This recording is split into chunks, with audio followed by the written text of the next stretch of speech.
Holly. Hi. Thank you so much for joining us here on our Promontory Academy webcast. I just want to very briefly just state that in a kind of big gap way, we've actually known each other for over 30 years, I believe. Yeah. Holly was an amazing student of mine way back. I don't know. I don't even know if it was my first year, second year, but way back in the mid late-ish 90s, I think. Yeah. Um, I've kind of got back in touch with her not too long ago and found out she's doing some really cool things that are actually very much aligned with what we do at our school. So we got in touch. Holly's actually now on our advisory board, um, and great experience, great background, and again, really happy to have you here. Thank you. Happy to So be here. just to kick this off, can you tell us a bit about your journey, your background in education, and how you entered the field that you did?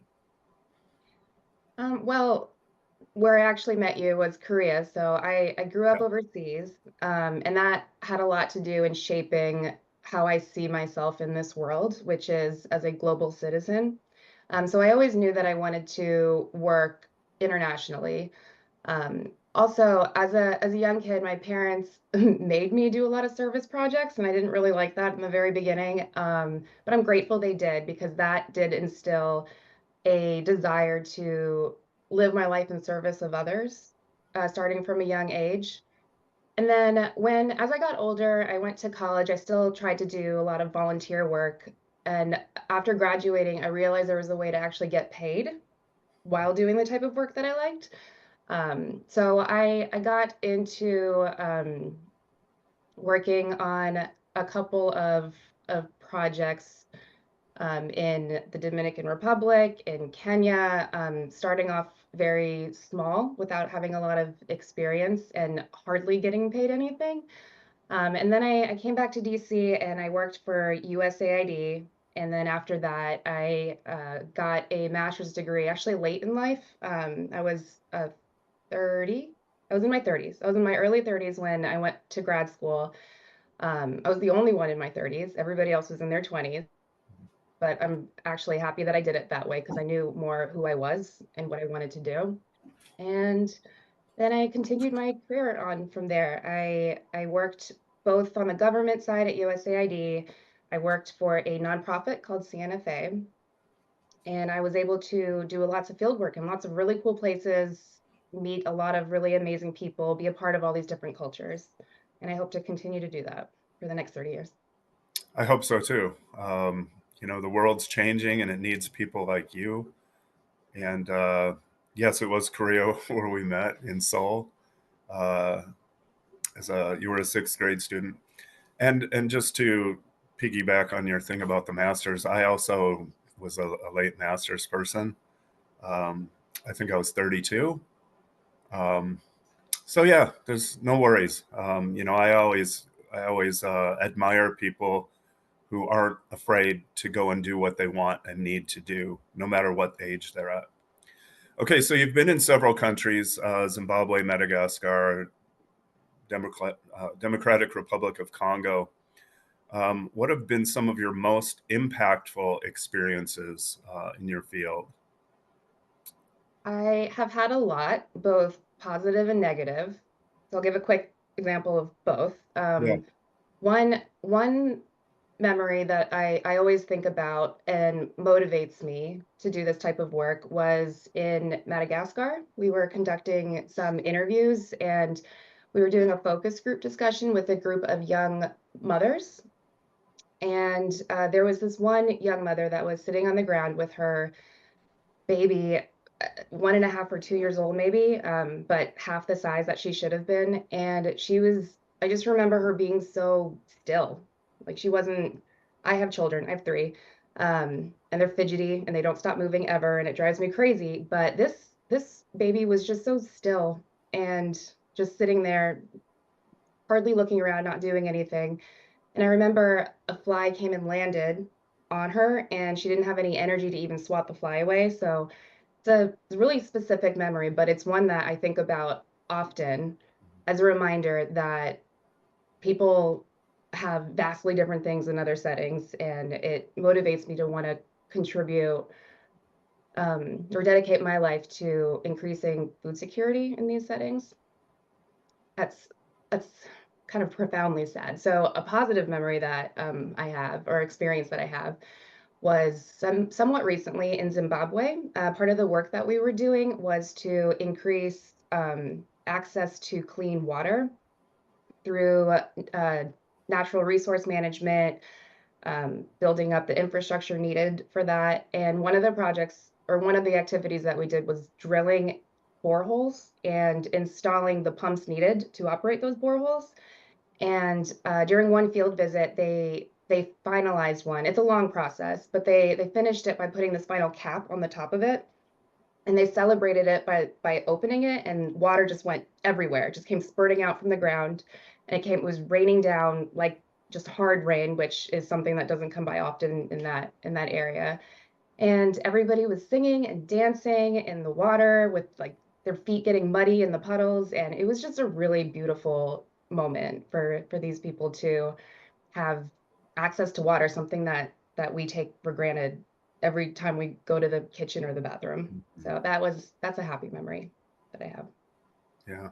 Um, all these countries you've been to, um, I think people that are uh, geared towards helping others really like to get out in the world beyond our own borders.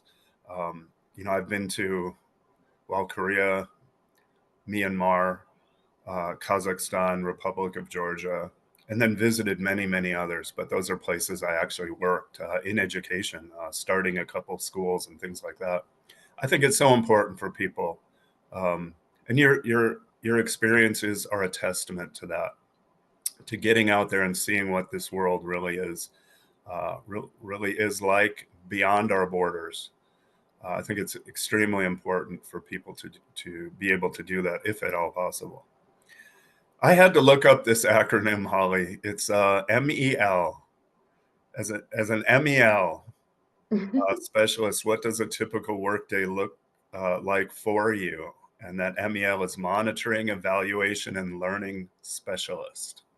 It's a relatively new job title. It was M&E for the longest time, monitoring and evaluation. And I feel like every year they keep adding on new letters to it. So there's MEL with learning, there's MERLA with research and accountability. It's kind of crazy how many letters are adding onto it. But basically, it is the person that monitors the progress of a project and whether or not the project is working towards its desired goals and outcomes, and looks into way like trying to figure out what's working, what's not working, how to keep the things that are working going, how to address the challenges and the barriers that are preventing the project from getting to its goals, and also contributing to the learning pot in this field. One thing I love about this field is that both on the government side, whether it's USAID, USDA, the UN, and on the nonprofit and implementing side, it's not like for-profit organizations where people are kind of hoarding their technology and their information. It's instead it's open and transparent, and if one project does an activity that is working really, really well, then it becomes a priority to put that out there in our circle so that other people in similar settings can replicate that too. So it's a really strong culture of learning and sharing. And then as an M&E MEL specialist, I think is especially cool because I can work on lots of different kinds of projects instead of being siloed into a specific one.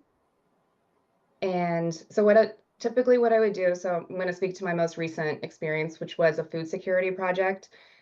I was based in Washington, D.C., but I traveled a lot to Zimbabwe. So when I'm in Washington, D.C., it was a lot of um, reading the reports that come in and analyzing them to look for trends and creating some deliverables based on that, whether it is a report kind of analyzing the challenges of this specific activity, or writing up success stories for something that's working, or creating technical briefs so that we can share it with other people.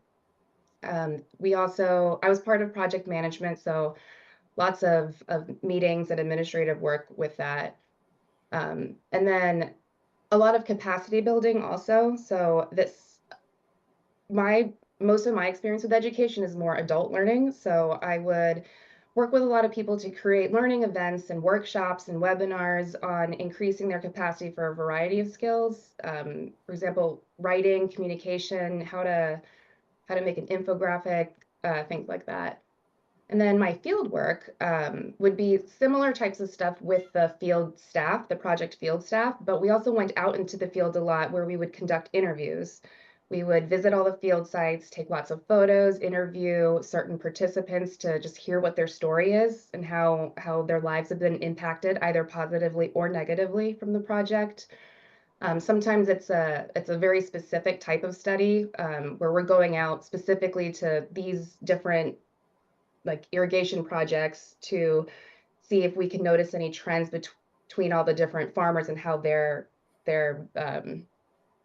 working with them.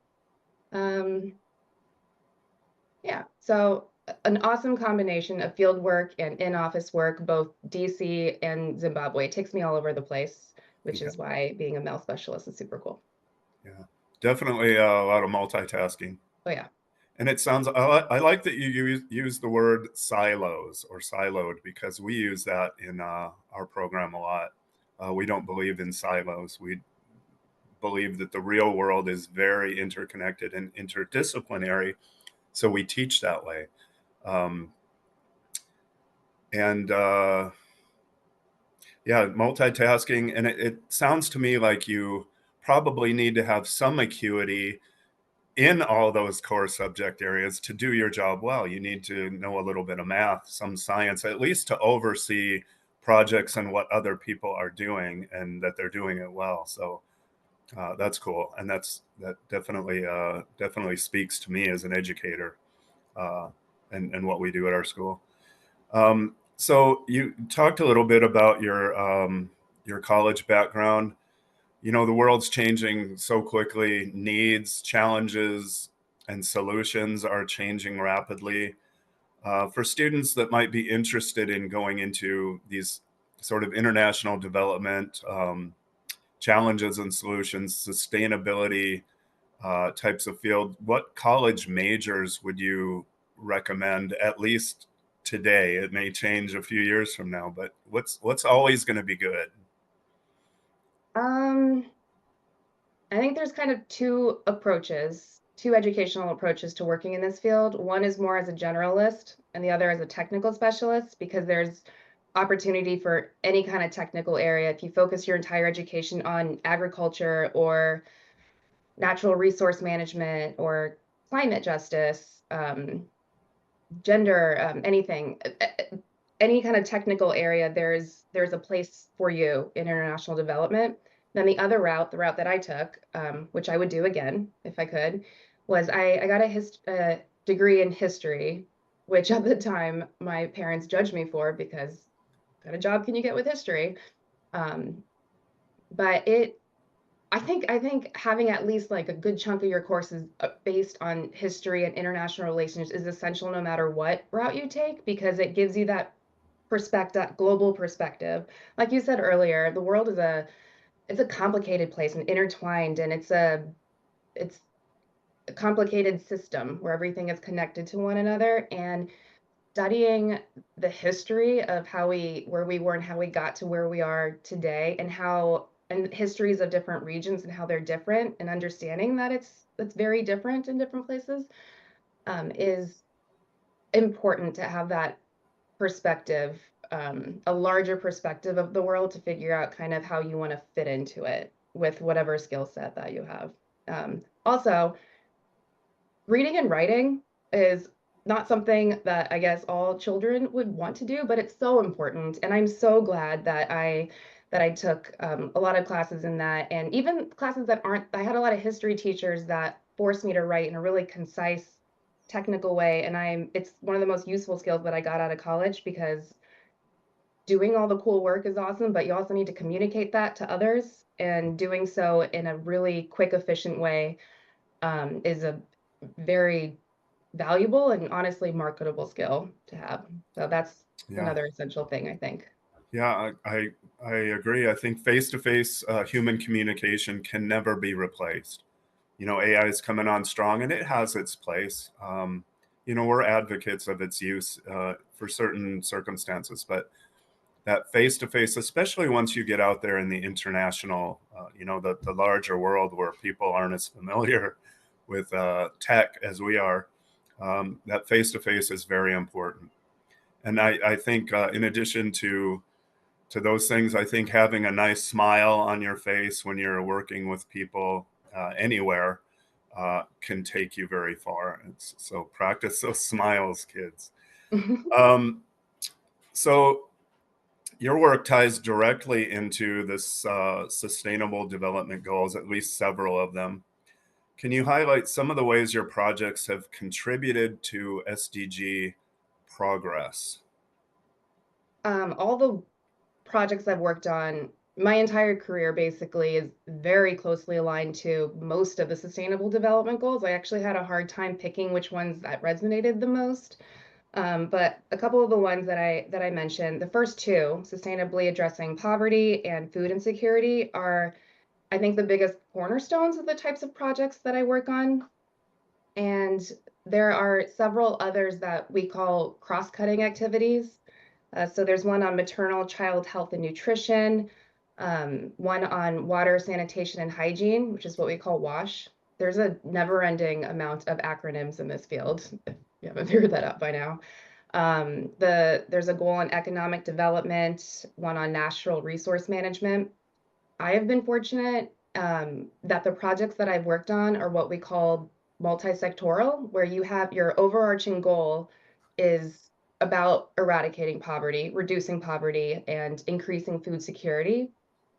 And but in order to get that in a certain environment, you also need to address all of these other factors also. If you People need to be healthy and have food in order to eradicate poverty. And in order to do that, you need clean water. You need what is needed in your environment to have clean water. You need access to healthy foods. The young mothers need to have the knowledge on how to use these healthy foods and the best ways to um, give their child what they need so that they can live their healthiest life.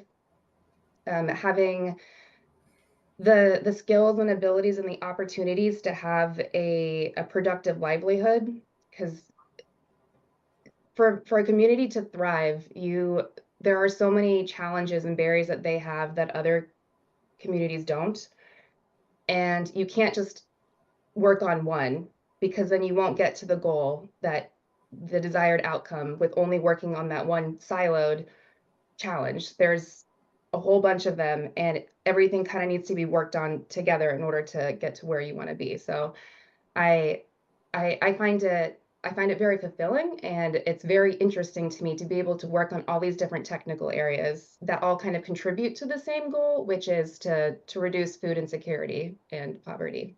Mhm. So it seems to me that we've kind of moved into a little bit of a gray area with the SDGs, at least in some of the terminology and verbiage that we've been using. I think these came out in 2015, if I'm not mistaken, through the United Nations, of course, with the goal of reaching success by 2030. The statistics are not real positive in reaching these goals. So I've started to read some articles, some Substacks and academic pieces about maybe we need to change the terminology that we're using when we talk about these things. One way we've done that at the Promontory is we've switched over, and it seems like semantics, and it kind of is, but I think we need a new language maybe. We've moved away from using the term SDGs. We still use it occasionally, but we're going with global challenges and solutions, GCNS. And we've actually taken the time to make a table that takes the 17 SDGs and kind of reiterates them in a newer way, a way that extends far beyond 2030 in giving us a pathway forward. And it's really interesting to look at that. So from your perspective, your closeness with the SDGs, do they still matter in today's global context? Particularly when some people argue they're too ambitious or slow moving. What's the solution there in your opinion, Holly? I think it's good to be aspirational, and I think it's also okay to adjust your targets and your goals as you go. And I also think that that it has a place because it's something that brings together a lot of different countries and organizations to so that we're all working towards the same goal, and it's clearly articulated, and it serves as a like an agenda that all of the smaller projects can kind of fit into. So I think it's good to be aspirational so you know what you're working towards. And I don't know if we're gonna meet those targets. I don't it's not looking like we will, but I don't think that's a bad thing. I think that's okay because you can look at all of these places and figure out how, like, if one is actually pretty close to the target or meeting it and another one isn't, you can look at that and kind of figure out why. Like why is this area not working? Like what's we're not approaching it the right way. There's a better way to do it. What's working in this specific SDG is working. So what's the difference there? So I instead of looking at it as a success failure kind of thing, I think it's better to look at it as a learning opportunity to be able to analyze the work that everyone's done to date and really analyze the how all of that's happening to figure out how can we can do better. Um, yeah, did that answer? Yeah, yeah. I think the key that you made there is unity. The United Nations. We still need to believe in that, um, and I think that's a critical element. Um, and yeah, I've heard some people say, well, let's push the goals out to 2050. Um, 15 years, when you really think about it, to change everything so drastically globally, and is that's a pretty tight margin in the big 15 years picture. is not long at all. These It's like not. a standard development project is at least 5 years, and very often they get extended because you you can't you can affect like outputs, like you can drill this many like boreholes and do this in a couple of years, but to have true like transformative change within a community, it takes longer than that. Yeah, Um, so to see change on a global level takes a long time. But that doesn't mean that you can set milestones for yourself in shorter increments just to make sure that you're heading in the direction that you want to. But yeah, 15 years isn't yeah, long. yeah. I think aspiration is critical. Maybe the time frame is not so critical, whether we say 2030 or 2050 or whatever. Um, Sometimes those deadlines put pressure on and make people say, "Oh, we'll never make it," and maybe that's not always a good thing. So the real key is aspiration. What are we going to continue to do as a world, as a unified world, hopefully, to keep moving forward with making this planet livable for everybody? So I think that's the big question. What are we going to do with that? Okay. So at the Promontory, you've had a chance to look over our materials. Like I said earlier, you're on our advisory team. Um, the school is quite different. Of course, we teach the core subject matter. We are standards based. Those elemental skills and concepts are critical no matter what. We can't just go stand in the forest and uh, you know will things into being. We need our skills and our concepts to be able to then grow. Um, like ivy up the side of a building or something. That foundation is the ground, but then we can use that foundation to grow. And what I find at a lot of schools, um, including our own, if we're looking back to South Korea, and I thought it was a great school because we had great students and great teachers, but it was still a pretty base curriculum. Um, so you've picked up on the fact that we take our base curriculum and we're always every day, every lesson, getting our kids to climb up the Bloom's taxonomy pyramid and Maslow's and things like that, to those aspirational moments, how to take fundamental education, apply aspiration to it, and what can we do. So that's kind of how the Promontory is different than almost in every other school. I have not really come across anyone else in the world who's doing quite what we're doing, but I think we're on the right track. I think um, we really believe the team that we have right now, we thoroughly believe in what we're doing is the way forward for education. So that said, what uh, kind of a couple questions here. Would you have benefited, let's go back to sixth grade, would you have benefited from a school like this that offered things above and beyond traditional curriculum, like the Harkness method, which is kind of a Socratic seminar sort of thing? We have oratory, and these are mandatory classes. We have oratory, where students learn to speak.